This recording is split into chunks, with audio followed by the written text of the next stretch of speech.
Bueno, ahora son 22 los que pasan de las 9 de la mañana. Es con muchísimo gusto que vamos a recibir casi que a un hombre de la casa muy conocido por todos ustedes, Arturo Borges, titular del ISEB. Arturo, ¿cómo estás? Buen día. Buen día, muchas gracias, Alfredo, Maggie. La verdad que me siento muy cómodo siempre acá. Bueno, muchas gracias. Arturo, bueno, ¿está bien decir que se viene la semana más complicada para conducir, manejar en las rutas nacionales? Por aquello de que, además que sale mucha gente lo hace con tráiler, con chalana. ¿Es más complicado pasar en las rutas? Es correcto decirlo. Esta es la semana de mayor movimiento que tenemos en las rutas nacionales. En este año en particular, el transporte pesado, con el tema de la cosecha, se va a ver incrementado el tránsito. Y bueno, uno de los elementos fundamentales es prepararse psicológicamente de que los horarios que te pongas de llegada, más vale ni pensarlo. Es decir, uno tiene que planificar el viaje, pero no sobre la esfera del reloj. Como siempre, primera recomendación, no armar en base al reloj. No, ni ponerse ni metas ni horarios. Esto es un elemento, el tema es llegar. Y más, si vas después a disfrutar o vas a buscar vacaciones, el tema es de llegar en la manera o en las condiciones que nos permitan después disfrutar toda la semana. Exacto. Por lo tanto, uno de los temas fundamentales es que, bueno, hay que prepararse con paciencia, gestionar el espacio va a ser importante. Y bueno, y al transporte pesado también un tirón de orejas en cuanto a que estamos viendo que en las rutas el transporte de carga y en algunos casos el transporte de pasajeros no dejan la distancia entre vehículos que es la adecuada. Por lo tanto, formar convoy es algo que no está permitido y que en nuestras rutas, que son de poco espacio que tenemos, cuando se forman convoy, 2, 3, 4 camiones, los autos que vienen detrás, si pudieran ir a mayor velocidad, se ponen nerviosos, claro. Por ahí adelantan o toman una decisión que no corresponde con el momento, pero bueno, yo creo que el tránsito tenemos que manifestar ese ámbito de convivencia que queremos dentro de una sociedad que se pretende civilizada. ¿Se multa eso?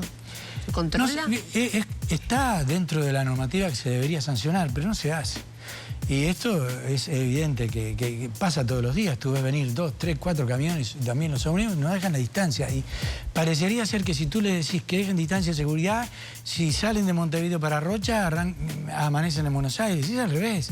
Si la distancia de seguridad es uno de los elementos que en ruta, duplicando la velocidad que tenés en ciudad, y tenés que dejarla, porque la verdad es, no solamente porque el que embiste obviamente tiene una responsabilidad objetiva importante, sino que la distancia de seguridad es justamente para aquel que se encuentra en riesgo pueda entrar rápidamente en caso de que aparezca algo que no tiene previsto. Claro. Es decir, la distancia de seguridad es jurídicamente obligatoria, pero parecería ser que, bueno, es un instrumento que tampoco, como no se sanciona, como decía Maggie, bueno, la gente cree que dejar distancia de seguridad enlentece. No enlentece nada. ¿Y qué opciones le queda, Arturo? Capaz que mucha gente nos está mirando, tiene pensado efectivamente hacer ruta. ¿Qué opciones le queda a un conductor de un vehículo que se encuentra con este convoy, 2, 3, un camión, 2 ómnibus? ¿Qué hacer? ¿Esperar el tercer carril si es que lo existiera en la ruta? ¿Intentar pasar los 3 seguidos? ¿Intentar meterse entre uno y otro? ¿Qué tenés que hacer? Y paciencia, y hay que esperar el momento adecuado. Una de las problemáticas que tiene nuestro país para esa maniobra de adelantamiento, que somos una plenillanura, ¿verdad? Entonces hay en rectas muy largas donde tú puedas pasar 1 o 2 camiones, la verdad que el tiempo no da, la zona ya pasa a ser la de prohibición. Por lo tanto, el tema es armarse de paciencia, ver cómo se puede hacer. Hoy, por suerte, las rutas se han mejorado muchísimo, sin ni que hablar. Hay terceros carriles, que el tercer carril es justamente para el transporte pesado, que es el más lento, y aquel que viene con el vehículo que no abarque el tercer carril, que vaya por el carril que viene, porque cuando llega a donde termina el tercer carril, tiene un ceda al paso. Entonces, cuando quiera volver a entrar al carril que ya había abandonado, un vehículo ligero, no es necesario que lo haga. Ese tercer carril es para que aquellos que están trancando la ruta, porque bien, el camión puede ir a 80 kilómetros por hora máximo, el ómnibus 90 kilómetros. Que no se respeta tanto. Y bueno, uno va por la ruta ahí. Y bueno, pero muchas cosas no se respetan, ¿verdad? Pero no porque el resto lo haga, yo voy a hacer lo mismo que los demás. La costumbre en el tránsito no genera derecho. Exacto. Arturo, estamos armando el bolsito, lo primero que hay que poner paciencia, ya dijo usted. Lo segundo, me imagino, dejar el coche en condiciones. ¿Qué es lo que tengo que estar atento? ¿Cuáles son las recomendaciones? Tiene que ir el botiquín apropiado, obligatorio, haber controlado la calibración de las cubiertas, obviamente que se preparó en toda la semana, ¿verdad? Con los niveles de aceite, etcétera. La alineación, el tipo de cubiertas, si las cubiertas tendríamos que cambiar o no. Después, sacar del botiquín el chaleco reflectivo, que es uno de los elementos más importantes que tiene, y ponerlo en el bolsillo que traen las puertas o debajo del asiento. Tanto el conductor como el acompañante. Aunque sea plena luz del día, sí hay que bajarse en la ruta con el chaleco colocado. Esto es un elemento fundamental. Después, toda la documentación del conductor, del vehículo y de los pasajeros. Bien. Es decir, todos con documentación. Y además, atados como corresponde. El matafuego también es un elemento de porte obligatorio. Mucha gente cree que el extintor, como no viene incorporado de fábrica, no es necesario, pero es de porte obligatorio y sancionado. Y revisar la cubierta auxiliar para que no nos encontremos algo en el medio de la carretera, claro, y no nos dimos cuenta que hace 3 meses o la dejamos a lo mejor para reparar en la gomería, o a lo mejor no tiene el aire correspondiente. Siempre a la rueda auxiliar hay que calibrarla con más presión que la demás cubiertas. Eso sería uno de los elementos que tienen que ver con el vehículo. Tengo chicos en la sillita, ¿no? Todo bien colocado. Sí, el tema es importantísimo. El sistema de retención infantil es obligatorio. Hemos visto en estos últimos días, justamente, hemos sacado algunas tomas, registros fotográficos de gente que todavía lleva a los niños sueltos, hablando entre los 2 asientos, y la verdad que no se entiende mucho de qué va el riesgo ese que siempre está presente. Arturo, viste que el Ministerio de Transporte lanzó hace algunas horas una campaña informativa, digamos, para reforzar la seguridad del turismo, te muestra los lugares donde puede estar complicado las rutas. ¿Cómo lo viste? ¿Es un buen paso? Perfecto. Nosotros en el ICEB estamos desarrollando algo parecido con otros elementos más, donde es una aplicación que el conductor va a encontrar una cantidad de información antes de salir a la ruta. Y bueno, realmente es un paso muy importante.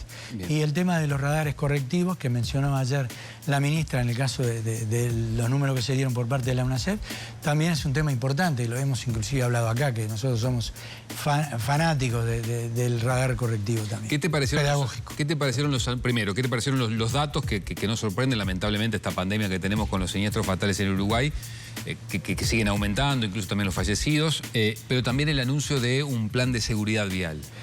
Es fundamental, es fundamental. Esta administración, creo que igual las anteriores, si hablamos de términos deportivos, entran a la cancha con goles ya del estadio, o sea que ya el partido viene en contra.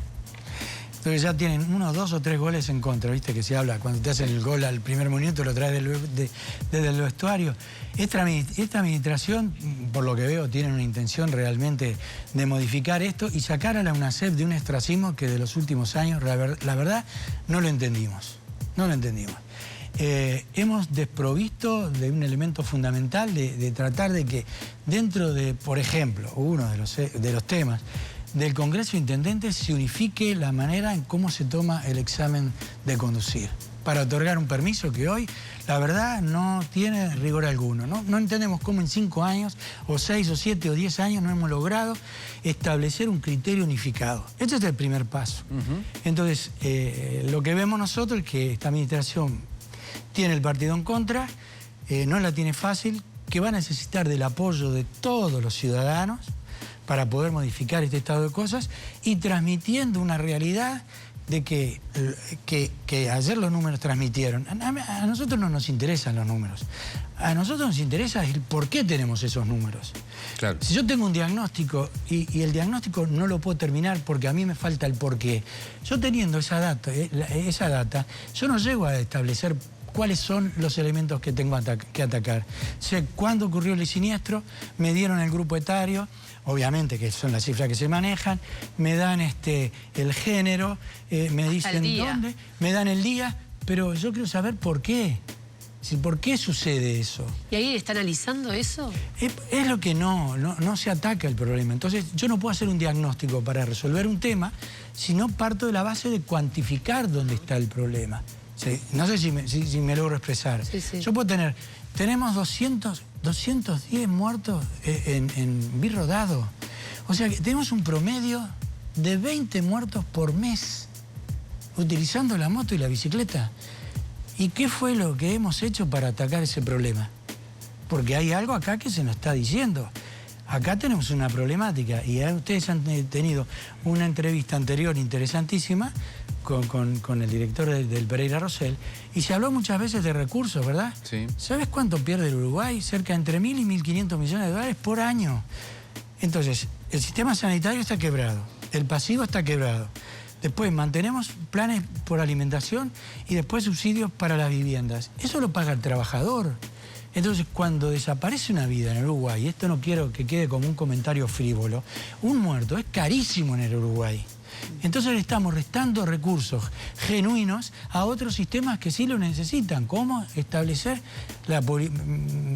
plata para la policía, plata para la educación y plata para la salud pública. Es como tú decís, es horrible, pero los datos que daba una CEBA ayer es que de la cantidad de personas fallecidas, aproximadamente el 60% muere en el lugar, pero el otro 40% después de una serie de atenciones. Y esas atenciones son las que demandan estos recursos. Sí, ¿y quién paga las pensiones graciables por discapacidad? Lo paga el trabajador, ustedes, nosotros, los que estamos acá. ¿Cómo es que no nos rebelamos contra eso? Si nosotros no modificamos este estado de cosas, y uno de los desafíos que tiene Metediera, que le deseo muchísima suerte al equipo, es ese, convencer al Parlamento de que tiene que ser una unidad con poder de ejecutar. Primero eso, y convencer al poder político que este problema del tránsito es del Ministerio del Interior, no del Inspector de Tránsito. Bien. Arturo, yo te quiero preguntar, y le voy pidiendo, y disculpe a la producción, porque le voy pidiendo que nos vaya preparando las imágenes de lo que se vivió en las últimas horas, que está en las redes este ómnibus, en la zona allí de Garzón, esta unidad de transporte que iba con gente, el 329, y que, ahí estamos viendo las imágenes, y que pasa justito, pero justito, la barrera baja y igual decide cruzar. Se habla de que había una persona aprendiendo el oficio de la mano de un instructor. Cuando vos ves estas imágenes, lo que se comenta sobre eso, ¿qué es lo primero que te sale decir? Que lo que matan en Uruguay es la ignorancia. A ver, ¿cómo es eso? Pero esto es producto de la ignorancia. Cuando uno ve esto, uno obviamente que viene del palo de la formación de conductores, te das cuenta que acá lo que ha faltado es formación. ¿Qué categoría o quién le daba al instructor un título para hacer lo que hizo? Es decir, que yo soy instructor, pero el instructor que llevo, evidentemente, que me demuestra una ignorancia que es brutal. ¿Qué le transmite al joven? ¿Que es lo mismo la barrera baja que abierta? Y además, tenemos testigos. Entonces, cuando el transporte está haciendo un esfuerzo brutal para que la gente vuelva al transporte colectivo, para que crea, porque acá cuando hay algo, en el transporte de carga, que tenemos una problemática brutal de siniestralidad, parecería nos hemos naturalizado verlo en los medios. Ahora, cuando vemos un siniestro y participa un vehículo, toma un estado de conmoción pública, criminalizamos al conductor y a lo mejor el conductor no tuvo otra cosa que hacer o nada que hacer. Hay algunos casos que sí, otros que no. Pero en este caso acá, ¿qué categoría tenía el instructor para hacer eso? ¿Qué le estaba enseñando a un joven?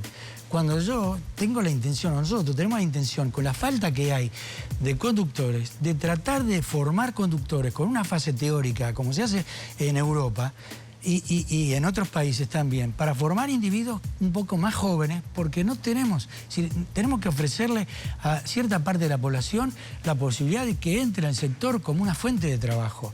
Esto es una vergüenza y yo me veo comprometido. ¿Por qué? Porque evidentemente que no le llegué a ese instructor. Entonces quizás la culpa la tenemos los que estamos educando, que no logramos transmitir, y obviamente que acá hace años que estamos en esto, ¿verdad? Y te da tristeza, pero esto es así. Lo que vimos en los números que pasó a Metediera ayer es la materialización de la ignorancia. La ignorancia mata, la rutina mata. La gente cree que sabe conducir, pero sabemos conducir y conducirnos. Hay parte de la población que no entiende ni para qué es una señal. ¿Y cómo podemos atacarlo, no? Porque usted decía, bueno, las cifras son cifras, pero no nos cuentan el porqué del problema, pero sí nos dan datos, ¿no? Esa edad, ¿no? Gente tan joven que fallece en siniestros de tránsito, algo nos quiere decir. Hay un público allí a atacar. A nivel educativo, a nivel de la educación formal, a nivel de campañas de bien público, ¿estamos haciendo lo suficiente? ¿Es un tema que nos preocupa? No, y nos convoca a todos. Y la UNACER en los últimos años puso en la nube material para primaria que es muy interesante, que un maestro puede perfectamente utilizar en las clases que da en la escuela. La educación vial tiene que estar en la escuela como materia transversal. Es indudable esto. Pero hoy vemos que hay profesionales que no tienen la menor idea de la exposición al riesgo que está llevando vidas. Entonces, ¿qué pasa por la mente de una persona que va a atravesar una barrera baja? ¿Qué pasa por la mente de ese individuo? Es inaudito. Eso realmente nos convoca y nos interpela que necesitamos formar a los conductores y no pensar que aunque el porcentaje mayoritario de los muertos en una parte fue el promedio entre 18 y 24 años y le echamos la culpa a los jóvenes no tienen la culpa, es que no encontramos la herramienta idónea para convencerlos de que de la misma manera que se les planifica la vida por medio de la educación formal, tenemos que planificar la vida para entrar al sistema. Y solo el conductor, porque me parece que es también un tema de convivencia ciudadana, el acompañante, el peatón. Todos, están involucrados todos, ¿no? Es decir, no estamos hablando solo del conductor, como tú decís, muy bien. El peatón conoce cuáles son sus deberes y cuáles son sus derechos. Tampoco se le multa al peatón, ¿no? Obviamente, sí, pero a veces hemos preguntado en esta columna, Maggie, ¿hay alguien que haya leído el reglamento del peatón? Ni los profesionales. ¿Hay alguien que sepa que hay un reglamento para la bicicleta? Otro problema grande que se da cuando este tema está sobre la mesa es que muchas de las academias no tienen permitido salir a las rutas nacionales, usted me corrige si no es así, para poder entrenar a aquellos que están aprendiendo a manejar. Y bueno, y obviamente después yo salgo a las rutas y hay un porcentaje enorme de los accidentes que son en rutas nacionales. ¿Eso es atendible? ¿Hay que cambiarlo? ¿Es así? ¿Qué es lo que sucede? Bueno, ya se está cambiando, hay cierta posibilidad que se pueda ir a la ruta. Vamos a ver cómo se ejecuta esto. Yo ¿Está discutiendo enteré. a qué nivel? Sí, y bueno, a nivel Metediera lo comunicó el otro día. Bueno, queremos ver cuál es el alcance de eso. Nosotros, por ejemplo, después de que termina el individuo, obtiene el permiso de conducir, nosotros lo invitamos a tomar clases de carretera, cuando ya tiene el permiso de conducir. Y eso es una carencia que hay. Pero el examen no es... Si la administración no exige, las escuelas de conducir, quédese tranquilo, no lo van a ofrecer. ¿Por qué? Porque eso significaría un costo aparte, ¿verdad? Entonces, si estamos tratando de que el individuo vaya con 15 clases a presentarse a un examen y la mayoría de las 15 clases las hace en la puerta del Estadio Centenario estacionando, el individuo no sabemos, porque el examen práctico, y ojo que Montevideo es uno de los más claritos que hay en este sistema, en el sentido, ¿verdad? Pero al individuo le enseñamos a estacionar. Yo no vi a nadie que se matara estacionando. La gente se mata cuando circula. Entonces, no podemos hacer hincapié. En España, la pista se sacó. El auto ya no hace maniobra. Va a la calle. Es costumbre, pero ¿por qué no hacemos algo? Bueno, porque yo creo que hay una idea de que primero tengo que ver si el individuo gestiona el espacio, tiene las dimensiones del vehículo y después lo saco a la calle. Pero hay que ir a la ruta. La pista de toma del examen tiene que ser allá, en Colón, en lugares que esté cerca, de hacer algo de ciudad y después sacarlo a la perimetral. Tenemos que lograr esa combinación. ¿Por qué tenemos que hacerlo acá en el centro? Nosotros vamos a Europa y vamos a algunos países y cuando vamos a ver cómo se toman los exámenes, tengo que hacer una hora de recorrido. Y cuando llega al lugar donde se toman los exámenes, hay motos o hay camiones, porque dije, el auto ya en España no tiene pista, o se va a salir a la calle y no se elige, no va con el auto que aprendió. El inspector le dice, esa moto, ese auto. O sea que el inspector elige qué máquina. Acá, si no va con el mismo auto que aprendió, no puede ir a examen. Estamos equivocados. Porque va a ir a la casa, maneja otro auto, se encuentra con una cosa totalmente distinta. Entonces yo creo que hay que... una política nacional, como se mencionó ayer, sí, hay que apoyarla, pero tenemos que lograr que no se fragmente, que realmente las 19 intendencias apoyen esto y es la lucha que va a tener, el desafío que tiene Metediera en adelante, ¿no? Arturo, 30 segundos nomás en el final. Y a propósito de esto que recién veíamos del ómnibus con la vía férrea, que vos acabas de decir que la gravedad pasa porque hay un instructor que le dice al muchacho que cruce pese a tener la barrera baja. Hay una campaña de bien público que estaba en los medios hasta hace algunas semanas justamente informándonos de que volvió el ferrocarril al Uruguay con una serie de medidas. ¿Qué pasa? ¿Por qué eso no se termina de respetar? ¿Que hay un exceso de confianza? ¿Se cree que está lejos y no va a pasar nada? ¿Por qué hay lamentablemente casos donde mueren 2 policías? Vimos también imágenes de un ómnibus cruzando la vía con la barrera baja. ¿Qué es lo que hay ahí? ¿Qué es lo que está predominando para que la gente no le haga caso a las señales de la vía férrea? Y no se percibe el riesgo. Es eso. La gente no, y eso no se trae de la cuna. A percibir el riesgo en el tránsito hay que educarlo, hay que enseñarlo. Las campañas no internalizan maniobras. En la campaña te pueden avisar y el efecto dura mientras dura la campaña. Pero yo la prefiero. Después que ocurrió esto que tú mencionas en Durazno con esta gente del Ministerio del Interior, sí, nosotros dijimos, bueno, salgamos otra vez con la campaña porque hay gente que se olvidó. Y entonces se nos dijo, no, pero la campaña pierde su efecto cuando... Pero hagamos algo. Pero la campaña sí, es cierto, no internaliza. Pero a algunos les llegará, a otros no. A esta gente diría que no.